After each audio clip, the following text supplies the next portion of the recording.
Madeline Singer was fairly certain that the number of former suburban housewives who went on to have relationships with rock stars was too small to be statistically measurable, which might be why she felt like Cinderella that May evening as William Hightower handed her out of his boat and on to the dock at the Lorelei Restaurant and Cabana Bar.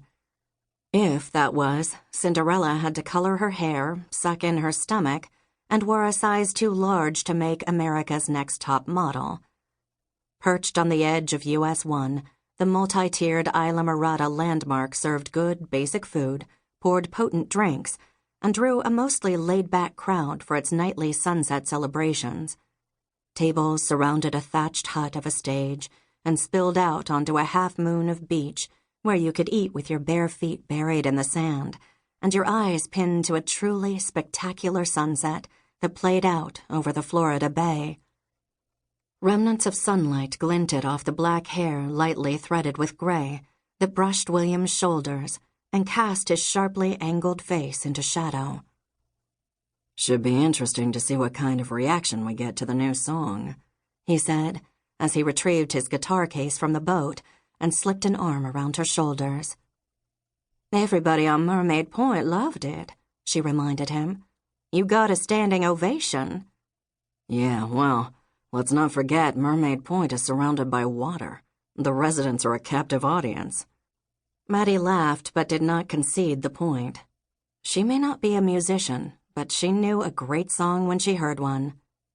Will had written Free Fall in September, not long after she and the rest of the Do-Over crew had finished turning William Hightower's private island into what was supposed to have been a high-end bed and breakfast, but which he'd turned into a sober living facility.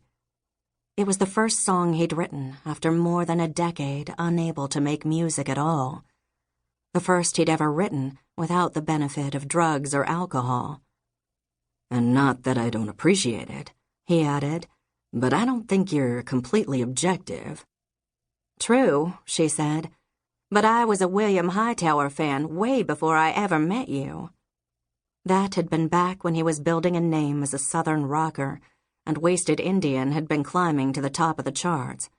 "So let's not go questioning my musical taste."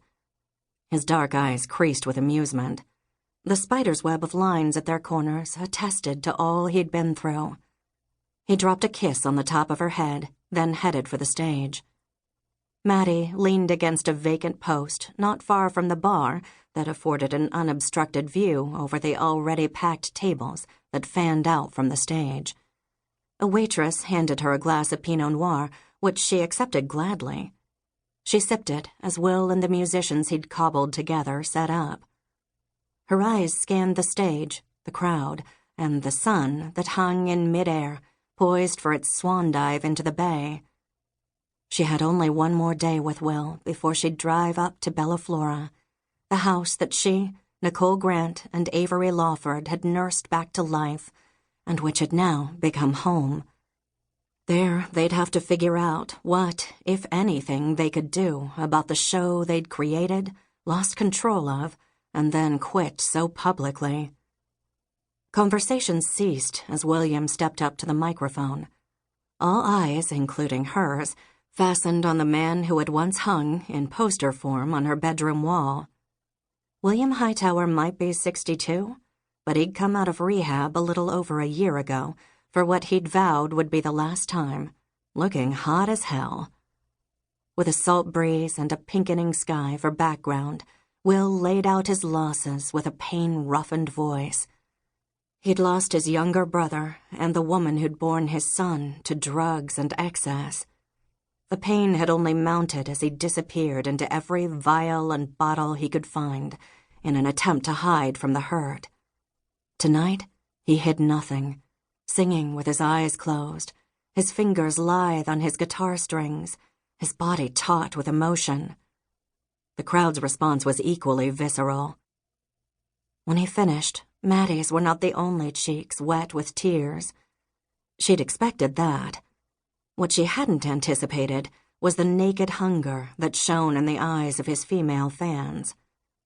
He sent her a smile over the heads of the women who mobbed him after the set, and she managed to smile back, even as she struggled to tamp down her jealousy and uncertainty.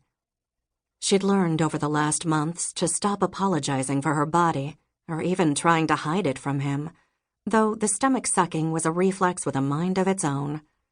He insisted he wasn't comparing her to anyone, that she, a 51-year-old mother of 2 and grandmother of 1, turned him on just the way she was. But if Will's mind didn't stray to all the women who'd come before her, or to the tsunami of female adoration that was currently washing over him, Maddie's did. A lifetime spent as a suburban housewife prepared a woman for a lot of things. A relationship with a man like William Hightower wasn't one of them.